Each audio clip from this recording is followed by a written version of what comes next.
Sitting is the new smoking. Sitting all day long. The phrase, sitting all day is the new smoking, might cause some eye rollers, but people had that reaction 50 years ago when researchers started to say that long-term smoking can lead to heart disease and cancer. It might sound provocative to compare smoking to sitting down, but actually, it is not precisely a made-up headline. The studies showed that those who sit all day are at a higher risk of getting cardiovascular disease and cancer.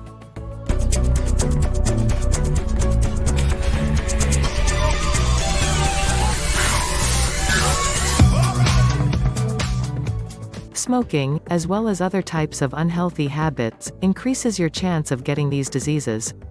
How much sitting is too much can depend on many factors. Some of those factors are the severity of your current condition, family history, and lifestyle.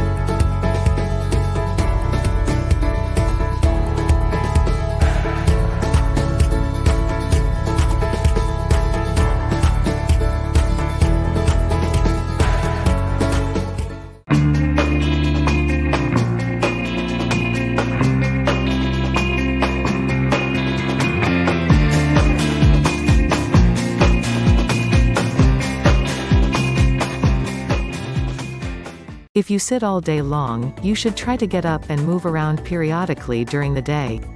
Standing can cause back strain and knee pain, increasing the risk of cardiovascular disease and cancer. If you smoke or use alcohol, then cut back on or quit both of those things. Starting a moderate exercise program is a great way to keep your blood pressure low, avoid future back and knee problems, and improve your overall health. People often wonder how much television viewing time they need to have per week to reduce their health risks. Watching too much television can cause sleep disorders and affect how well you can concentrate. You might think that it would be helpful to watch more hours of television, but in fact, watching too much television can even be harmful. Excessive TV watching leads to stress, leading to unhealthy eating and drinking patterns and addictions. Another question that people often ask is how much sitting is the new smoking? People used to be confined to sitting at a desk for most of the day. Many jobs required a person to be seated at a desk performing tasks, which meant that they rarely moved around much. The development of computers and other technologies changed all that, and now you can almost certainly sit down at your desk and work for hours without getting up. Even walking from sitting to standing is more straightforward than before. You don't necessarily need to be moving around a lot when sitting down, since simply making sure that you keep your back straight will keep most of your spine in line. Of course, when you stand up from sitting down, you need to make sure that you don't slouch back again. A sedentary lifestyle is something hard to fight. Of course, some of this comes from your genetics. If your parents or grandparents spent much time sitting, you probably developed poor posture and poor circulation in the lumbar region. Inactivity combined with an unnatural spine can lead to numerous problems over the long term. One of them is back pain, which may be caused by poor posture or just by decreased muscle strength due to inactivity. Another is a herniated disc that puts extra pressure on the vertebrae, which puts more pressure on the surrounding discs. This can cause pain, swelling, and even inflammation in the lumbar region. Mental, behavioral disadvantage of sitting all day long. Sitting down all day long can be very stressful. When you sit down all day long, your brain gets less time to function correctly. It is essential to give your brain space to perform its function since it gets less time during the day. This can eventually lead to poor judgment skills, poor concentration, and even difficulty in making decisions.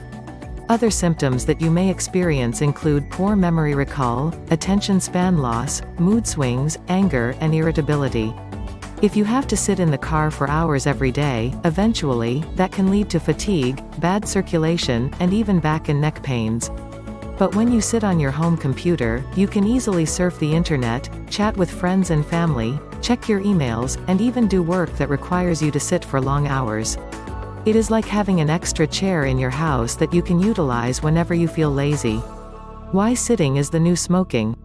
Sitting or lying down for too long increases your risk of chronic health problems, such as heart disease, diabetes, and some cancers. Too much sitting can also be bad for your mental health. The average person is sitting at their desk or computer for 8 to 10 hours a day. Many people sit for 12 hours or more every single day. This takes its toll on the spine. If you think about how much strain your back has to deal with just standing up from your chair, it is evident that sitting all day is not suitable for it. If you have children, you probably know that children spend more time sitting than they do playing. Another reason that sitting all day is terrible for the spine is that you put so much stress on your neck and shoulders. This can lead to serious health problems. If you have a computer in your office or your home, you are probably sitting somewhere. How many hours do you sit at your desk or your computer? Are you sitting for long periods? If you have a job that requires you to sit at your job all day, you are probably sitting at your job. If you have a lot of free time during the day, you will probably sit at home. If you are like most people, you use your computer to read the newspaper, answer email, check your bank account, or even make reservations. Do you honestly even need to be sitting at your computer at all? Of course not. If you could get up and walk around once in a while to visit with family or friends, maybe you would consider walking instead of working. However, if you have to sit at your computer all day, you will never have a chance to get away from it. When you quit sitting, there will be some pronounced and subtle changes that you will notice. You will not smell as strongly or hear the sounds of traffic as they did before. Your jaw will start to move forward slightly, and you will be breathing a little easier. These are just some of the changes that you will notice, and over time they will become more relaxed, and you will wonder why sitting has ever been such a problem to you.